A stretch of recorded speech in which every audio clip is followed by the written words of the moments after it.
وما أرسلناك إلا رحمة للعالمين. Kemudian cara merapikan shaf, tentang sifat dan cara merapikan shaf telah dijelaskan dalam banyak hadis, di antaranya hadis berikut ini. Anas bin Malik dan Rasul Malik radhiyallahu anhu, dia berkata, qala Rasulullah SAW bersabda, aqimu sufufakum fa inni arakum min wara'i dhahri. Luruskan shaf kalian, rapikan shaf kalian, karena aku melihat kalian dari belakang punggungku. Wa kana ahaduna yulziku mangkibahu bimangkibi sahibihi wa qadamahu bi qadami. Dan seorang di antara kalian merapikan pundak, merapatkan pundaknya dengan pundaknya dan kakinya dengan kaki temannya. Jadi sampai sifatnya itu seperti itu. Kemudian Al-Hafidz Ibnu Hajar berkata dalam Fathul Bari, keterangan ini menunjukkan bahwa perbuatan tersebut dipraktikkan pada zaman Nabi SAW.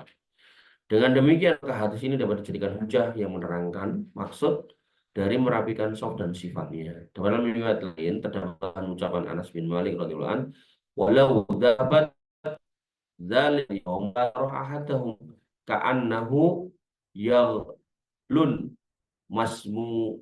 masmusun. Seandainya mereka praktekkan hal itu pada saat itu, saya engkau akan mendapati seorang dari mereka bagikan keledai kepanasan. Demikian keadaan mayoritas orang pada zaman sekarang. Bila seseorang menegakkan sunnah ini di tengah masyarakat, mereka akan menjauh darinya. Sehingga sunnah ini seperti perkara bid'ah. Semoga Allah memberikan hidayah kepada mereka dan memberikan kelezatan sunnah pada hati mereka. Artinya hari ini tuh banyak orang nggak paham. Kita dekatkan kaki kita, udah menghindar. Kalau udah kayak gitu, nggak usah dipaksakan. Ya, nggak usah dipaksakan. An Nu'man bin Bashir radhiyallahu anhu, dan Nu'man bin Bashir radhiyallahu anhu qala, dia berkata, aqbala Rasulullah SAW ala nas biwajhihi.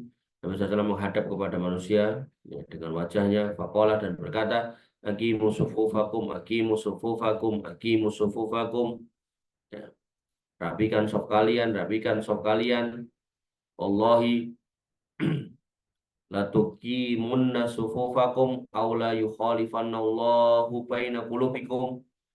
Ya, benar-benar kalian meluruskan shaf kalian, atau kalau enggak, Allah akan mencerai-beraikan hati-hati kalian, membuat hati kalian saling berselisih.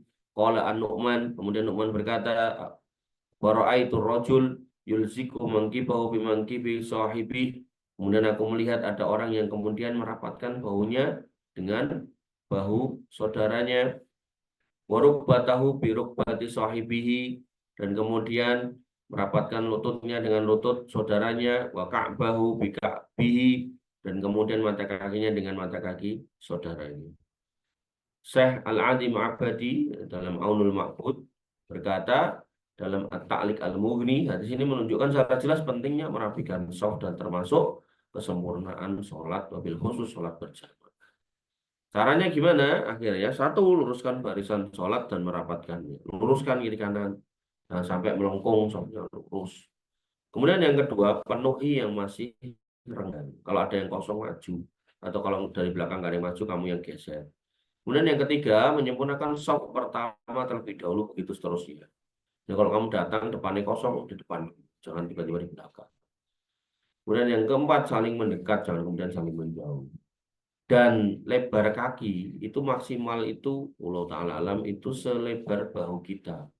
Jangan sampai terlalu ngangkang. Ada orang sih pengen nutup shaf dan rapat tuh ngangkang, itu nggak benar juga. Jadi ya seukuran bahu, jadi tidak bahu ini setengah meter ya setengah meter lah maksimal. Gitu. Karena sholat dalam kondisi terlalu melengkang itu juga nggak bagus, gitu. Kayak orang silat masang kuda-kuda. Hikmah demikian yang bisa kita sampaikan dan kita diskusikan. Kurang lebih mohon maaf. Assalamualaikum warahmatullahi wabarakatuh. Assalamualaikum warahmatullahi wabarakatuh.